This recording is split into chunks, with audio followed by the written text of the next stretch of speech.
Bien, doctor Emilio Martínez Garmino, ¿cómo le va? Buenas noches. Buenas noches. ¿Cómo anda? Muy bien, muy bien. Está muy activo últimamente, en los últimos 2 meses, me parece, o mes y medio, ¿no? Pero se lo ha visto como en sus viejas épocas de intensa militancia barra negociaciones políticas, obviamente, ¿no? O me equivoco. Negociaciones ninguna. No, me refiero, digamos, si quiere corra la palabra y ponga reuniones de posibilidad de acordar cuestiones, digamos, o sea, como que uno que lo conoce hace mucho tiempo, eh, vi que se entusiasmó con esta idea de ver cómo crece esta idea alrededor de Massa aquí en la provincia, en su región. Sí, nos movilizó un poco cómo estaba el Frente Renovador en la provincia, ¿no?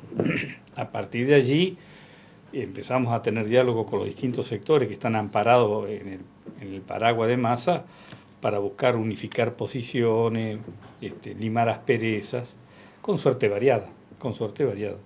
Pero eso no quitó, al contrario, posibilitó el diálogo con otros sectores políticos en función de cómo está la provincia, de si se puede avanzar o no en un acuerdo electoral, etcétera, etcétera, como ya hemos tenido experiencia en el 2013, ¿no? Ujú.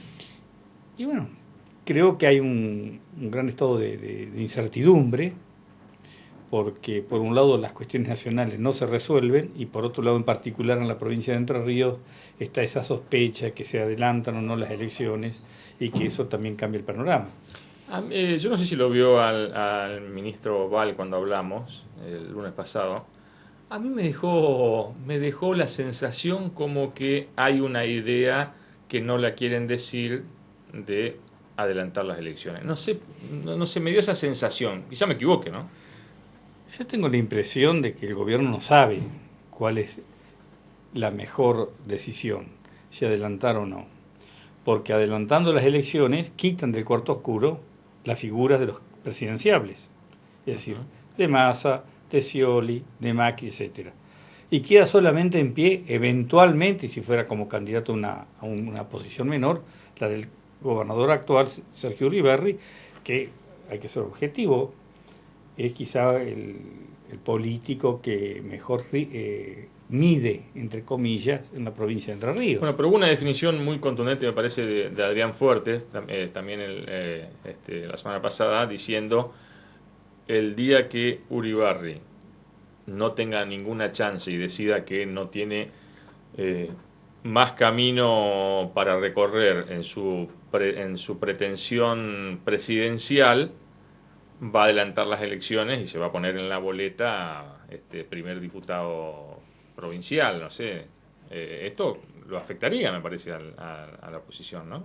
Sí, no dejo reconocer que la presencia de Uribarri, o sea, tiene su predicamento. Mm. Más allá que sea una figura ya gastada o deteriorada, pero sigue siendo en el firmamento político entrerriano la figura que mejor mide. Ahora, si no las adelanta, y yo creo que su posibilidad de una fórmula la veo muy lejana, ¿no? Mm. Es decir, está en relación a lo que determine la presidenta de la nación. Bueno, pero supongamos un escenario, Emilio. Si Uribarri, no participando como precandidato o como candidato en la elección nacional, a mí no me cabe duda de que va a ser candidato a algo en el ámbito provincial, digamos, o legislador nacional. O sea, no me imagino un Uribarri cruzado de brazos, digamos, ¿no? O presidiendo el partido que no existe, me parece. Además, por una necesidad de mantener la tropa Sí, encolumnada. exactamente. Este, Claro, porque antes se estilaba esa cuestión de, yo me acuerdo, Jaime, su hermano, digamos, cuando se quedó al frente de la conducción del PJ, o sea, había ese rol que era, digamos, era importante ser presidente del PJ en la provincia, pero ahora eso no existe, es que está desaparecido, ¿no? el Partido Justicialista no existe más. Mm. Hoy por hoy no existe. Tan es así que hay una presentación judicial hecha días atrás. Creo que ya le han dado vista al apoderado del Partido Justicialista por la caducidad de los mandatos, porque hasta de los congresales, para que haya una convocatoria a los congresales. Es decir, hoy se ha personalizado demasiado la política. Hoy hablamos de Massa, hablamos de Scioli, hablamos de Macri, hablamos de Cobo, hablamos de Sanz, hablamos de Cristina, pero no hablamos de partidos. Claro. En función de esos personajes, cómo se encolumna hoy la realidad política argentina, que no es correcto. Claro, usted me marcaba fuera de aire esta cuestión de que la UCR es la única que sigue haciendo reuniones, como la que va a hacer este sábado aquí en Gualeguaychú. Ha convocado, digamos, la atención del mundo de la política a la próxima convención del radicalismo en Gualeguaychú, porque es en un único lugar, a pesar que es un partido que también ha sufrido los embates del tiempo, sí, sin duda, etcétera, etcétera, pero es en el único lugar, hay que decirlo esto, donde por lo menos se reúnen a discutir. Los demás partidos hace años que no existen. Entonces, estamos en un proceso de crisis de representatividad. Y esa crisis de representatividad, en lo inmediato no hay solución, porque en las próximas elecciones vamos a tener personas de candidatos con mayor o menor convocatoria. Punto, nada más. Bueno, a ver, trato de recordar. Usted, digamos, allá por fin de enero, principio de febrero, hace un movimiento de fichas, se va a verlo a José Eduardo Laurito, a Concepción del Uruguay, tiene un almuerzo en un lugar muy conocido allí de Concepción del Uruguay. Después se va a Paraná a verlo a Sergio Fausto Barisco. Bueno, ¿cuál era la idea? Decir, bueno, con Laurito, ¿cuál era la idea? Decir, bueno, a ver si se puede sumar. Con Laurito ¿En qué quedó eso? Más allá de una relación de amistad de más de 30 años, me imagino, pero... Bueno, al margen de nuestra amistad de décadas, con Laurito yo creo que es una persona muy importante para la política y que Entre Ríos no se puede dar el gusto de prescindir de ella. Lamentablemente, en el ámbito político donde se encuentra él, que es el oficialismo, no le dan el lugar que se merece. Eso es bien objetivo. Seguramente Laurito terminará siendo candidato a intendente, pero sus pretensiones a gobernador veo que prácticamente ya las ha archivado. Y que entendía yo que era una persona que debía estar. Por supuesto, en esa decisión queríamos poder llegar a acordar con otros sectores de la política de Entre Ríos, porque creo que era la única manera de revertir un proceso que uno, más allá de las cosas buenas que uno no puede dejar de ver o de reconocer en los últimos años que se han hecho en la provincia, uno considera que Entre Ríos está para mucho más, pero para mucho más de lo que ha dado hasta ahora. Y bueno, en ese espacio uno ve en Laurito, ve en Barisco, bueno, hemos estado ya atrás con Lucio Godoy, creo que también es una persona muy importante. Bueno, contemos que está esperando para ingresar y fuera de aire vino a saludarlo afectuosamente. Como... En esas conversaciones que hemos mantenido abiertas, porque nadie se puede privar de los diálogos, sea con quien sea. También hemos estado reunidos con Alfredo de Ángel y con Rogelio Frigerio conversando un tiempo atrás acá en Gualeguaychú junto con el doctor Leiza. Exactamente, fue antes de la reunión con Laurito. Hemos conversado con todo el mundo en función de tener un panorama lo más cierto posible, lo más fidedigno, porque creo que es juntando donde vamos a encontrar la solución. Separando, fragmentando, permitimos que los de siempre se repitan. La única forma de parar esto y de reenderezar, digamos, la vida política en nuestra provincia es juntando lo mejor que podemos encontrar en cada uno de los sectores políticos, con mucha generosidad, dejando mucha diferencia a un costado. Yo pongo como ejemplo, Daniel, cuando hicimos Unión para Entre Ríos para el 2013, uno lo dijo en varios reportajes, de que esta unión, este acuerdo, tenía fecha de vencimiento, pasadas las elecciones, porque el objetivo, lo que nos permitía reunirnos y sentarnos en una mesa, es que había algo superior, que era impedir la reelección de la actual presidenta. Y eso se logró. Punto. Y ahí terminó cuál era la razón de ser de ese encuentro, de ese acuerdo político.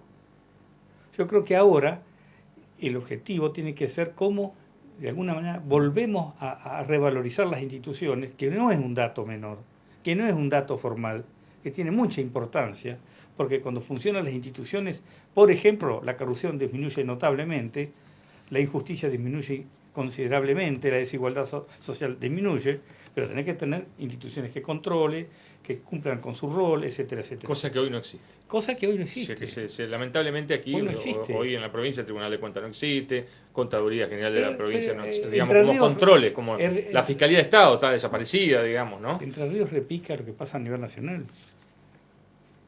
Yo puedo estar haciendo un inventario de lo bueno o malo de este gobierno y voy a reconocer cosas positivas y cosas negativas. En lo que sí, por ejemplo, soy un convencido, es que se ha bastardeado las instituciones y son consecuencias muy gravosas en todos los términos, no solamente morales, sino hasta económicos, que sufrimos todos los habitantes de este país, por esta provincia. Bueno, en función de eso hay que abrir el diálogo. Incluso yo entiendo que hay muy buenos funcionarios en este gobierno, con los cuales también hay que hablar. Bueno, pero ¿y el tema de los tiempos, Emilio? Porque acá hay, No. hay varias cuestiones que seguramente le deben saltar. Por un lado, quizás se encuentra con gente que le dice, bueno, Emilio, pero usted que es peronista de toda la vida, nos propone hacer un acuerdo con la gente de la UCR, la gente del PRO.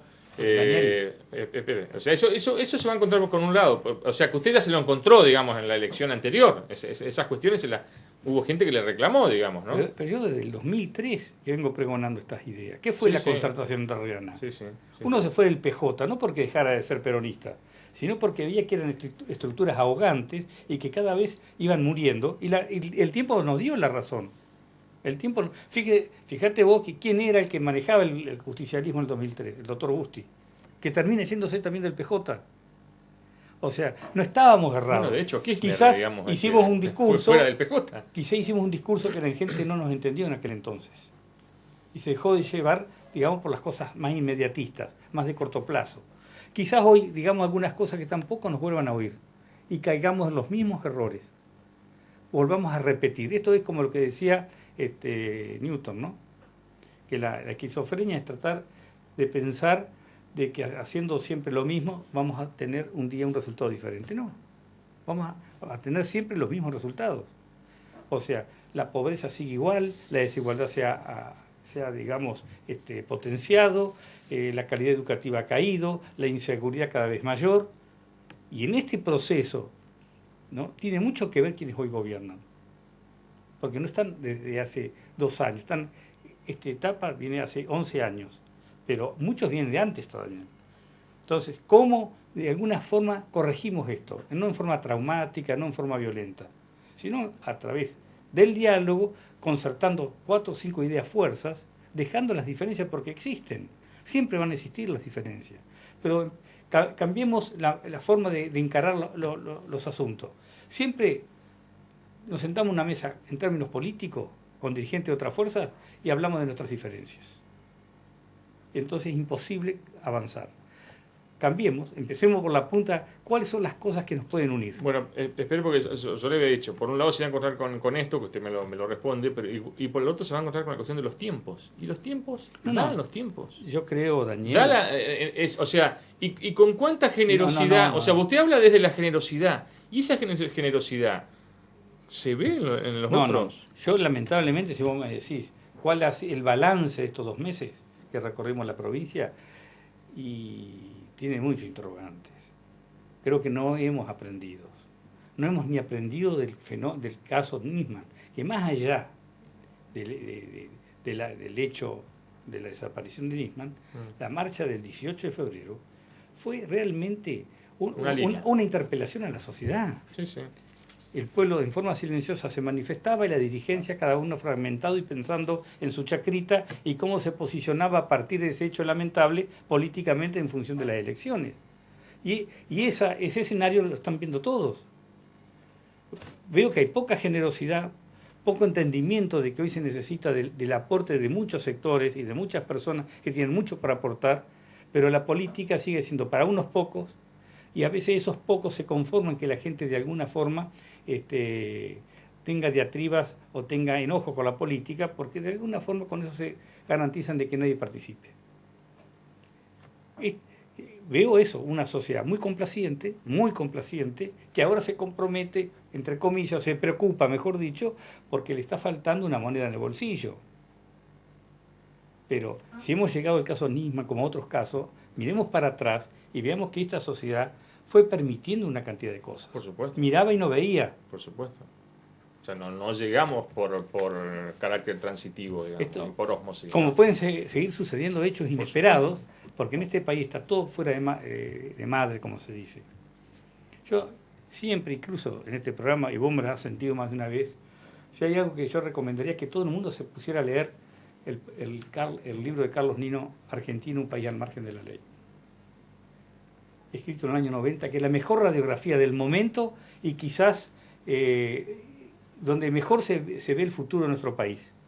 Y podemos estar leyendo página por página y estamos viendo nuestra realidad. Sí, sí, es una especie de espejo. Porque hemos consentido en mínimas cosas, pero después pasamos a mayores y cada vez más grandes y nos vamos naturalizando con hechos que nunca podríamos aceptar, pero lo terminamos por la indiferencia, por comodidad y por miles de motivos, haciendo vista gorda a una cantidad de cosas. Entonces nos suceden hechos lamentables que si le falta la moneda en nuestro bolsillo, entonces explotamos. Bueno, pero la pregunta, Emilio, es ¿cómo sigue su idea de tejido? No, yo te diría que uno ya uno ha hecho el esfuerzo suficiente y no voy a dejar de hacer todo lo que sea o esté al alcance de uno de hacerlo para que los distintos sectores acuerden, lleguen a definiciones en común, respetando las identidades y las diferencias, porque creo que ese es el camino y es lo que uno ha predicado. O sea, cuando te hablo de la concertación entre terrenos, te estoy hablando de hace 15 años atrás. Cuando te hablo de color Gualeguaychú, te estoy hablando de hace 4 años atrás en Gualeguaychú. Pero bueno, después se malinterpreta todo eso. Y es como que el proceso político de la Argentina se ha reducido a un calendario electoral, que la política es un cargo. Entonces, cuando vos te exponés un poco, vas a un programa de televisión o recorres medianamente el territorio provincial, enseguida están sospechando de que vos tenés alguna pretensión de candidatura. No tengo ninguna pretensión de candidatura, lo hago por vocación y porque creo que es el camino que hay que recorrer. Pero, claro, vuelvo a insistir, la mezquindad todavía prevalece en el mundo de la política. Claro, o sea, a eso ahí quería ir. O sea, usted se sienta con los dirigentes y le dice de entrada eso, mira, yo no quiero candidato, o sea, pero quiero trabajar en función de un proyecto de unidad, de coalición, quizás tomando un ejemplo como fue en Uruguay, digamos, o sea, dejan claro eso cada vez que se sienta con los... Pero no vayamos más lejos, veamos Gualeguaychú. Claro. Gualeguaychú es una ciudad que por su ubicación geopolítica, por su historia, por la energía social que tiene que es tremenda, tendría que estar mucho más arriba de donde está. Porque hay que tener una visión de la ciudad futura, cómo se engancha con lo que se avecina, cómo se relaciona con el mundo. Y para eso se necesita tener una visión estratégica. O sea, yo entiendo que vos tenés que gobernar para resolver a Doña Rosa el problema de la cloaca, el agua, el pavimento, el barrido, la basura, etcétera, etcétera, etcétera. Pero también para algo más. Hoy te golpean fuertemente problemas como la seguridad, como la droga, la falta de calidad educativa, la falta de atención en la salud pública. Todos esos problemas, ya un intendente tiene que tener voz y voto en esto. Y si no me lo dan por derecha, me lo van a tener que dar por izquierda. Pero creo que Gualeguaychú, que ocupó un posicionamiento nacional, fue una referencia clara, hoy se ha perdido eso. Algunos mensajes que nos han llegado. Agustín de Barrio 338 de Vivienda dice, bueno, se pronuncia por Cristina Kirchner y que dice nadie ha hecho tanto por los pobres como ella, que siga 20 años más este proyecto. José Ignacio de Barrio Norte dice, los Martínez Garbino no son peronistas toda la vida, fueron radicales. Es así, o sea, yo he escrito, digamos, sobre su padre. Julián de Barrio Norte dice si puede averiguar cómo la gente que tiene aportes y ha cumplido 30 años de aporte y 60 de edad, pero la jubilación llega de ANSES que no cumple. Hay desigualdad y ya que en otros ámbitos se jubilan y enseguida cobran, ¿no? Bueno, o sea, hay muchos sectores muchos sectores marginados históricamente que están muy de acuerdo con este gobierno, ¿no? Por muchos de los planes que se instrumentaron, ¿no? Pero por supuesto, y que son hay cosas buenas. Yo no acepto tampoco el rechazo categórico y absoluto que se hace a las políticas de este gobierno. Mis críticas van en otra dirección. No dejo reconocer algunas cuestiones, como haber puesto, por lo menos en el debate, en el discurso, al Estado como eje central, como el gran mediador, como haber vuelto a interesar a la juventud en la política. No, pero además yo creo, Emilio, que la oposición la tiene clara en ese sentido. O sea, ha dicho, nosotros no vamos a eliminar la asignación universal, no vamos a eliminar el procrear, digamos. O sea, hay cosas que este gobierno ha logrado que no, que le han... Lo que pasa es que este gobierno, además, a veces englobamos todo. Hay dos etapas de este gobierno, que son claramente diferenciables. Uno es hasta Néstor Kirchner y otro después de Néstor Kirchner. Son diametralmente distintos. Pero al margen de esto, o sea, yo creo que en el gobierno de Néstor Kirchner había mucho más capacidad de gestión que en el actual. Había cuestiones de ejercicio de autoridad que a Kirchner, por ese ejercicio de autoridad, no se le escapaban. Veo que hoy se escapan muchas cosas. Pero creo que más allá de lo bueno y lo malo, hay que reconocer que los procesos históricos existen y se agotan. Y no es que hay que hacer borrón y cuenta nueva. Son etapas nuevas. Yo creo que la democracia hoy hay que reverla, es cierto que hay que reverla, pero en un debate donde estén comprometidos todos y se acepte el pluralismo para saber si este Congreso como funciona es correcto o hay que hacer algunas modificaciones, que ya están previstas en la reforma del 94. ¿Cómo funciona un Congreso? Ya no puede ser este funcionamiento anacrónico de 200 y pico de miembros debatiendo toda la semana leyes, cuando los expertos de ese mismo Congreso podrían hacer el debate en general y después el debate en particular hacerlo en el recinto, en una cantidad de reformas que en otros estados ya existe. Como resolver democráticamente de que los gobiernos locales son gobiernos de gestión, no son gobiernos de ideologías. Es decir, entonces, ¿qué significa esto? Desdoblar las elecciones municipales, van separadas de las provinciales y nacionales, incluso las elecciones municipales ya los partidos políticos no participan, sino que son uniones vecinales, porque lo que se está votando es gestión. Emilio, gracias por la visita. No, gracias a vos. Nos vamos a la pausa, ya seguimos con nuestro programa.